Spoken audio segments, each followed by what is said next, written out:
Halo teman-teman, bertemu lagi dengan Abi Satya. Masih dengan sejarah candi. Di video kali ini kita mau ke Candi Plausan. Perjalanan kita masih melewati Jalan Solo.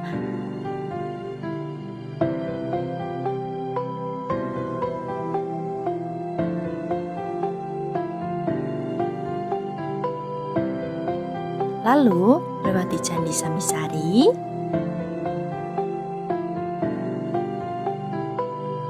Setelah itu juga melewati Candi Kalasan.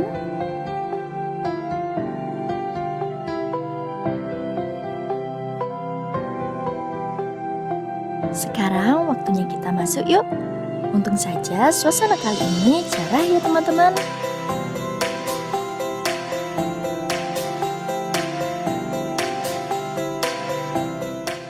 Untuk harga tiket masuknya hanya 20.000 per orang. Candi Plausan merupakan salah satu kompleks candi Buddha yang terletak di Kabupaten Klaten, Jawa Tengah, Indonesia. Tepatnya di Desa Bugisan, Kecamatan Prambanan. Candi ini berada sekitar 1,5 km di sebelah timur laut dari Candi Prambanan.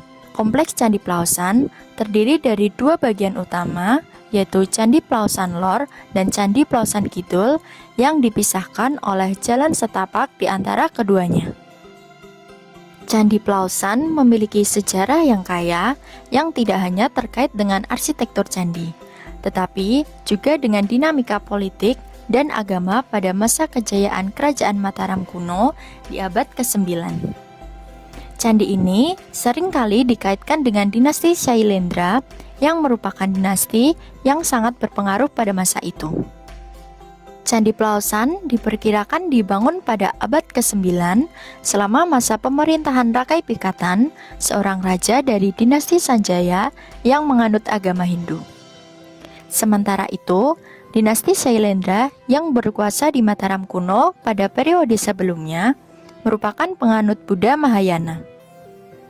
Hubungan antara dinasti Shailendra dan dinasti Sanjaya inilah yang diyakini mencerminkan harmonisasi antara agama Buddha dan Hindu di kawasan Jawa Tengah pada masa itu. Rakai Pikatan dari dinasti Sanjaya menikahi Pramodawardhani, seorang putri dari dinasti Shailendra yang merupakan penganut agama Buddha.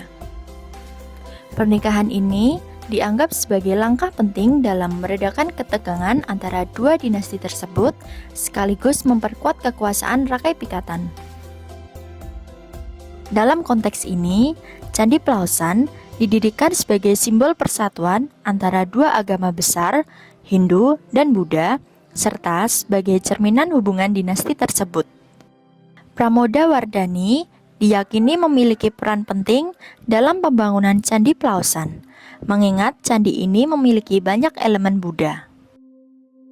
Hal ini diperkuat oleh prasasti-prasasti kuno yang ditemukan di sekitar candi, yang menunjukkan adanya dukungan kuat dari kaum bangsawan Buddha dalam pembangunan candi tersebut.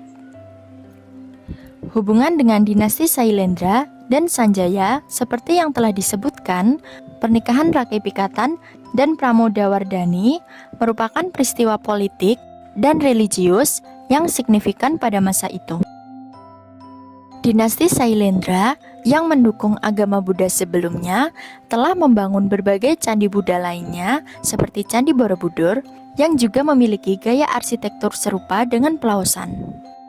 Di sisi lain, dinasti Sanjaya adalah penganut Hindu yang juga membangun candi-candi Hindu di sekitar wilayah Mataram, termasuk Candi Prambanan. Meskipun terdapat perbedaan keyakinan, perpaduan antara Hindu dan Buddha pada masa Rakai Pikatan melahirkan sejumlah bangunan yang mencerminkan toleransi, termasuk Candi Plausan. Prasasti yang berkaitan dengan Candi Plausan memberikan petunjuk penting mengenai latar belakang sejarah pembangunan candi ini. Salah satu prasasti yang sering dikaitkan dengan Candi Plausan adalah prasasti Crikahulunan yang menyebutkan tentang pembangunan sebuah bangunan suci oleh seorang ratu bernama Crikahulunan. Banyak sejarawan yang meyakini bahwa Crikahulunan merujuk kepada Pramodawardhani.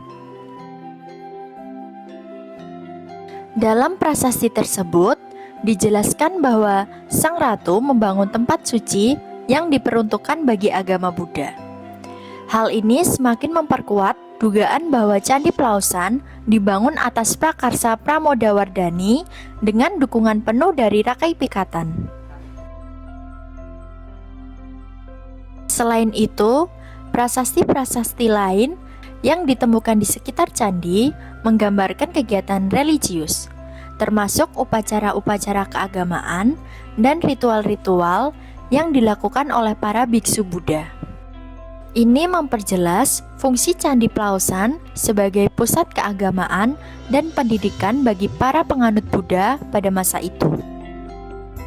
Setelah masa kejayaan Rakai Pikatan dan Pramodawardhani, Kerajaan Mataram kuno mengalami beberapa pergolakan politik yang mengakibatkan perpindahan ibu kota kerajaan ke Jawa Timur.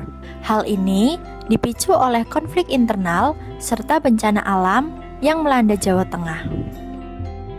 Dengan berpindahnya pusat kekuasaan, banyak candi-candi besar, termasuk Candi Plausan, mulai ditinggalkan dan mengalami kerusakan seiring berjalannya waktu. Gempa bumi, erosi, dan perubahan alam lainnya menyebabkan banyak bagian dari Candi Plausan runtuh dan terkubur di bawah tanah. Meski begitu, arsitektur utamanya masih bertahan dan terus dipugar hingga masa modern ini.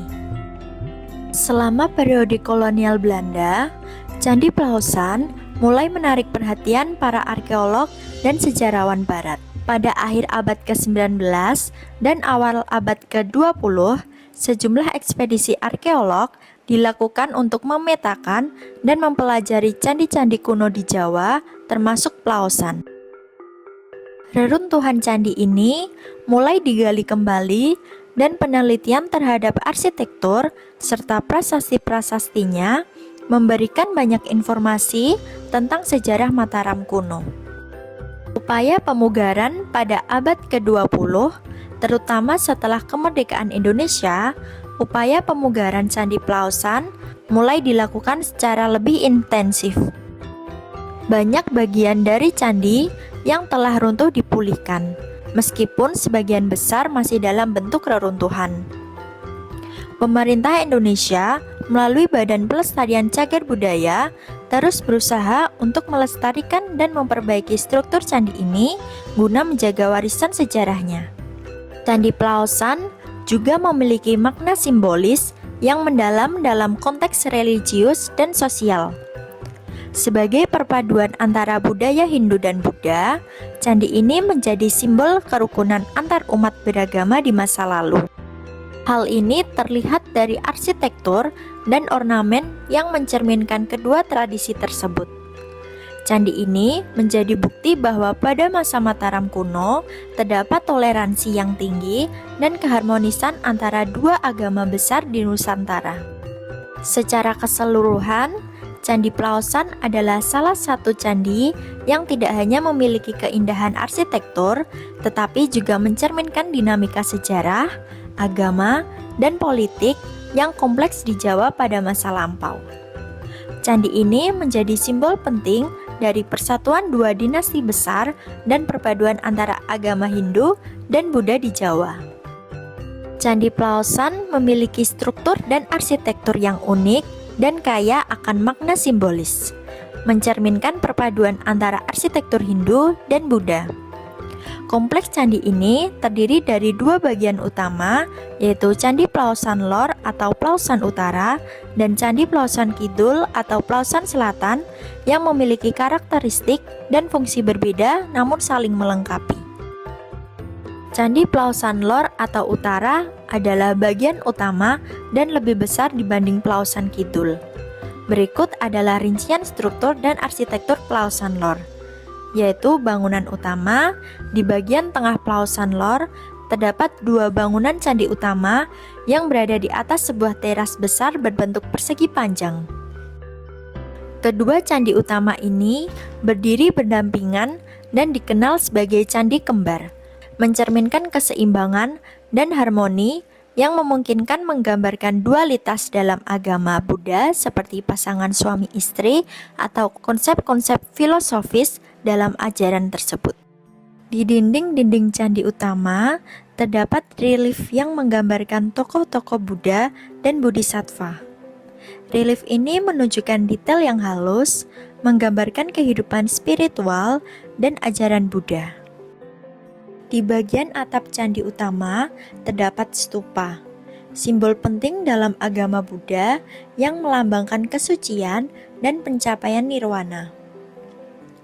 Stupa di Pulau Sanlor berbentuk lonceng dengan puncak runcing yang merupakan ciri khas stupa Buddha di Jawa.